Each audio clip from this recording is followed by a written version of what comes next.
Welcome back. Thank you so much for trusting us to give you the credible information right here on KTN Prime. And thank you for engaging with us at KTN News KE on our social media platforms. I want to appreciate once again Kathy Rungu, who is here with us tonight. We have Roland Ebole, who warned me that he is fully Kenyan, completely and proudly Kenyan, and he's not leaving the country, are you? No. We will. Utavumilia ama utajivunia? Najivunia. Unajivunia, great. And also joining us all the way virtually is Alenga Torrestad. And today we have said, Alenga, we will not give up on you.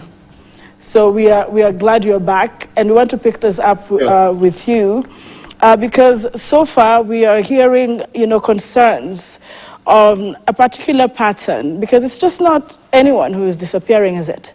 Probably the critics, strong critics of the government. No wonder the questions, if it's the state then that is, doing these abductions. But you heard that President William Ruto, Kimani Ichung'wah saying they really are used to these critics and they really don't have to overreact or abduct anyone over it. So who is fooling who, Alenga?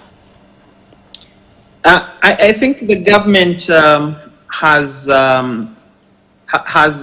sophisticated the way in which they constantly fool the citizenry, because you have the president speaking and saying that abductions are going to come to an end, and then the next time he doesn't know who is doing it. You cannot finish what you didn't start. So it goes without saying that they know what is happening.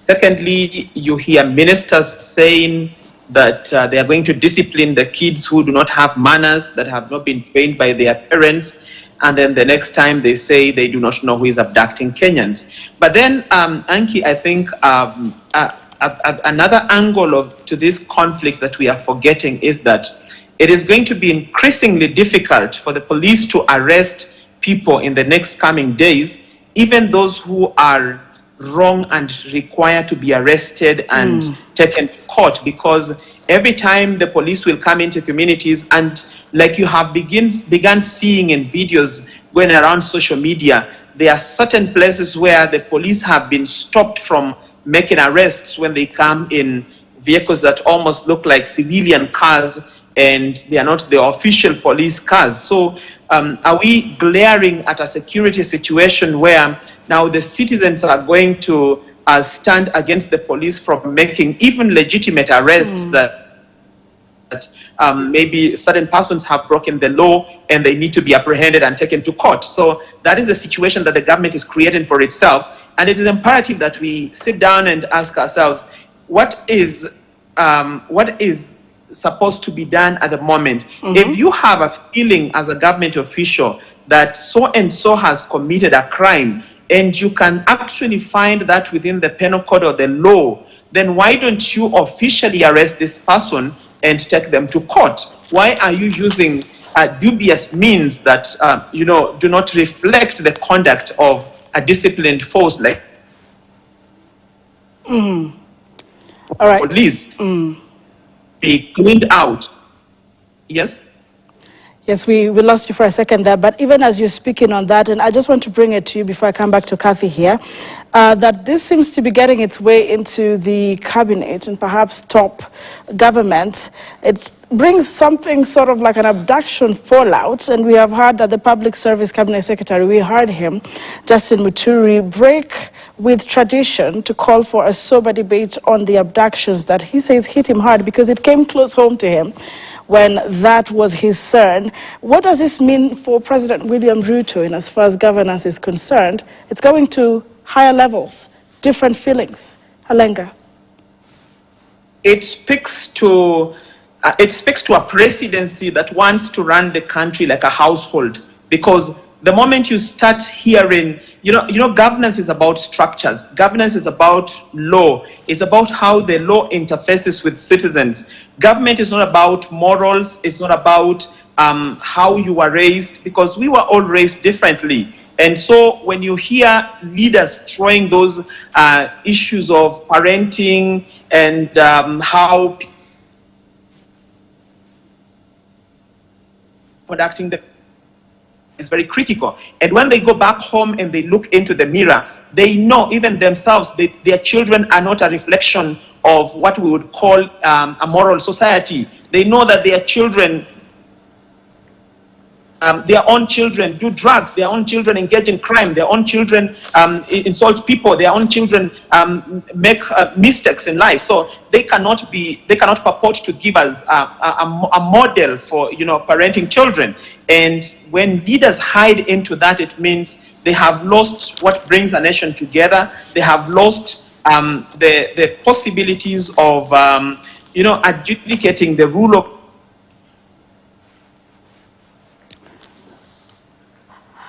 All right. Yes. Now, we'll come back to you, Alenga, shortly. Once again, of course, let's just, leave it at that, but we'll come back to you. Kathy, you're listening to what Alenga is saying. In fact, I'm seeing some text messages here that are saying I did not bring a balanced, panel. that all of you seem to be saying that there is something wrong.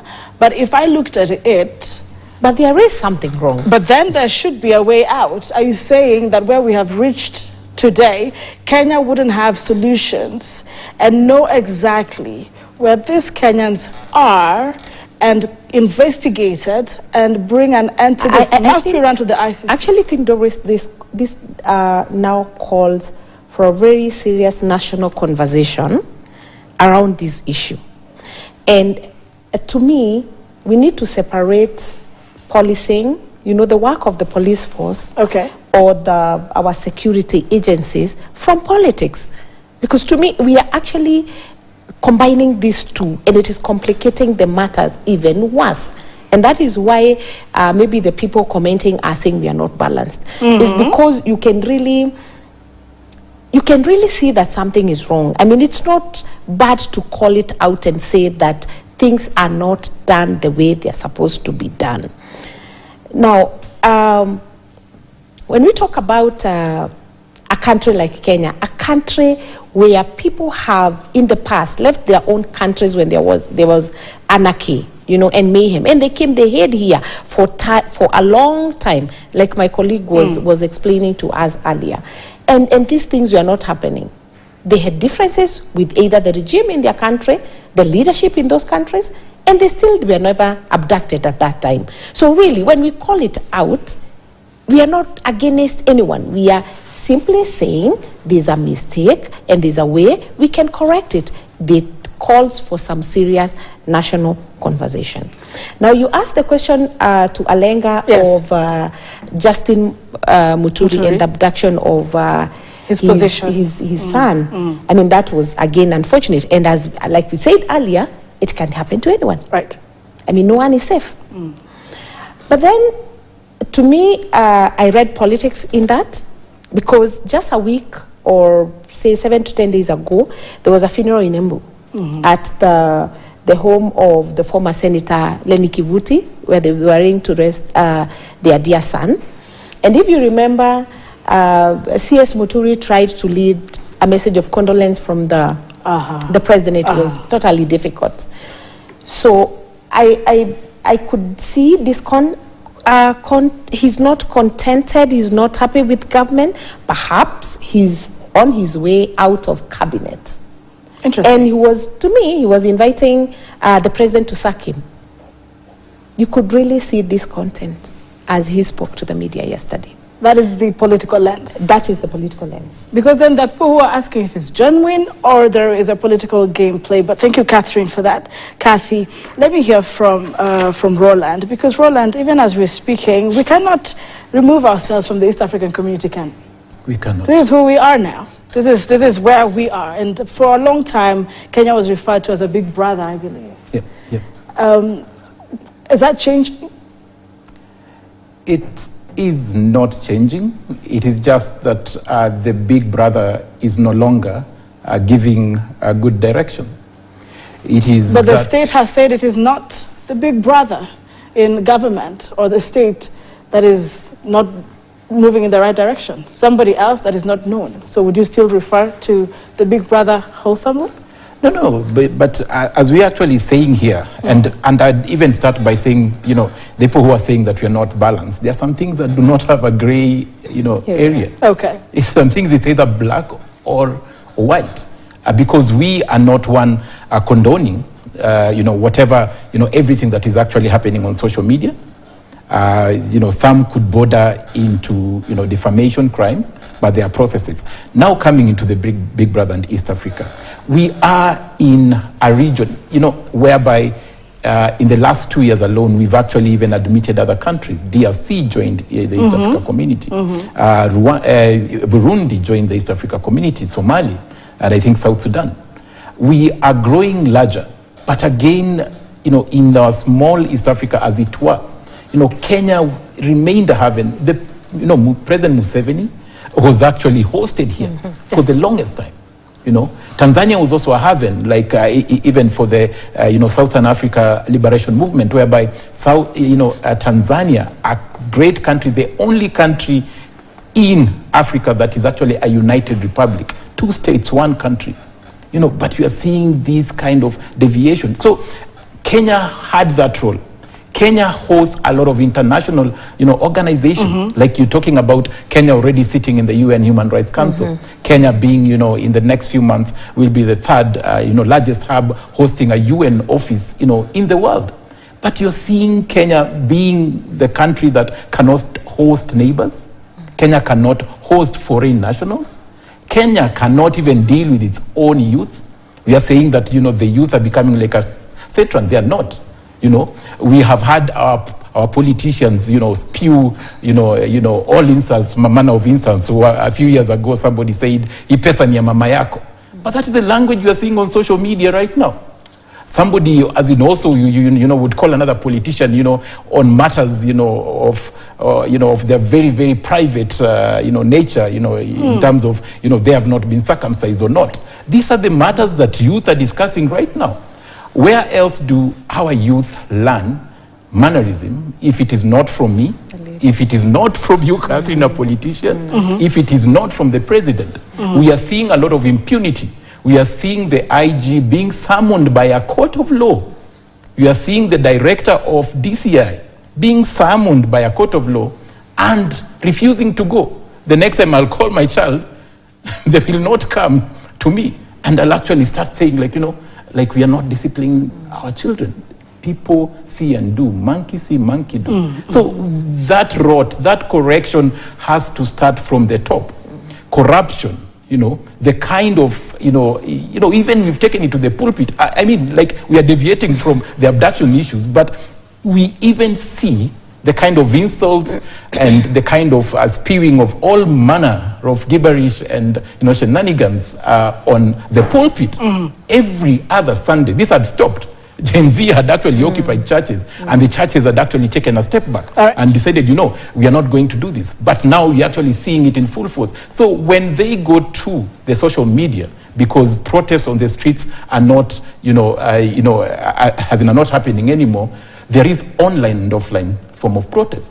And all protests, online and offline, should be respected, because we must protect protests, because that is the way in which citizens should be expressing themselves. If the expression borders on crime, on defamation, on other manner of insult to others, then there are mechanisms in which we can deal with that. I'm sorry, there is no gray area for the colleague that has asked, this is not balanced. You cannot balance right and wrong. And also let's appreciate that life is sacred. And we are all creatures of God, and life belongs to God. I mean, nobody has the power to take the other person's life, for example. It's not right. It's not justified. Right. Let's go to those basics. Yeah. All right. Now, I wanted to just quickly engage you on Maria Sarungi's story and ordeal. She came out, broke the silence, spoke about it, and the fact that she came out, because she was abducted just for hours and let go. Yeah. And this is not a unique situation. Yeah. We saw Khalid Hussein as well in his abduction story, abducted, and the OCS could not really tell him why he was there in the first place. Yeah. Probably a mistaken arrest. Yeah. Perhaps if you relate to Maria's situation, together with your closing remarks, what would you be telling Kenyans tonight, or the government? I'm trusting they're watching this evening, in as far as these abductions are concerned. These are just brand new year. We're in a new year, I believe. Yeah. I believe Maria is free because her issue was caught in good time, and response came in good time, and also her profile.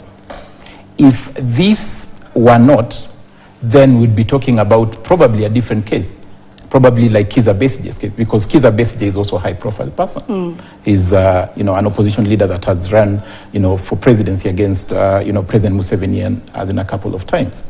So her ordeal is unfortunate and something that must be, again, independently, impartially, and investigated, and the conclusion made. But again, coming back to whatever is actually happening in the country, we are actually asking, an end to the spate of abductions we are seeing. We are asking Kenya to act at the level or the profile that the world has provided for it. As I have mentioned about, the profile in terms of the offices that, Kenya is actually hosting. Our president is the current chair of the East Africa community, those. And we have the former prime minister just going into the race February for the AUC chairmanship. Exactly, Raila Odinga going for that top position.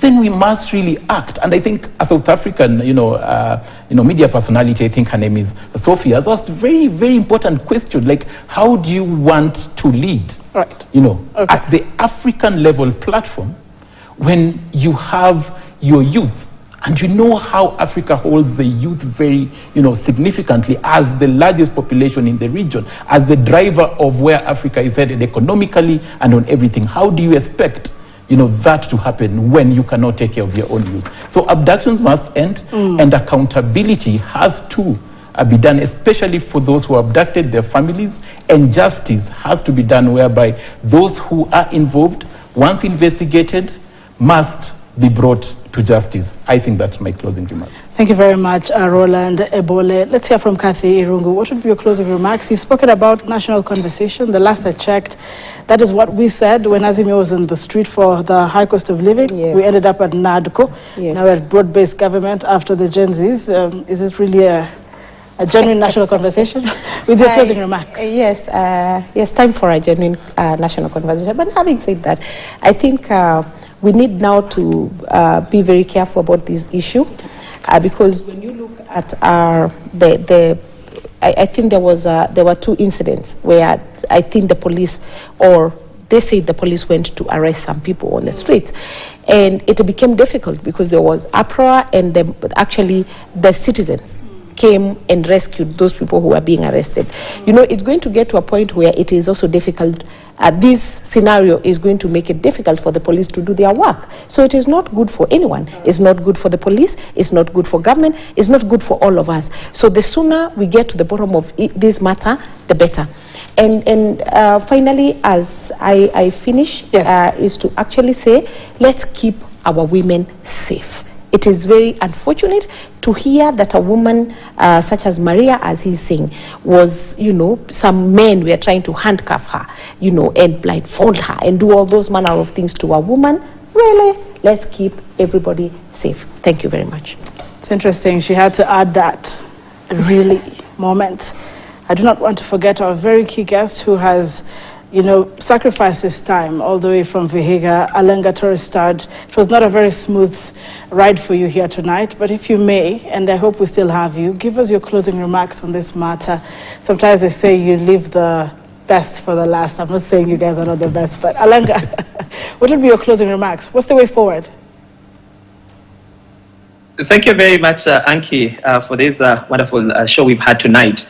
I think what I would like to tell Kenyans is that the political class has hijacked this country, and they run it the way they want, they speak the way they want, and there is no consequence for their bad behavior. But it's upon us to take back this country from politicians and determine the path that we want this country to go.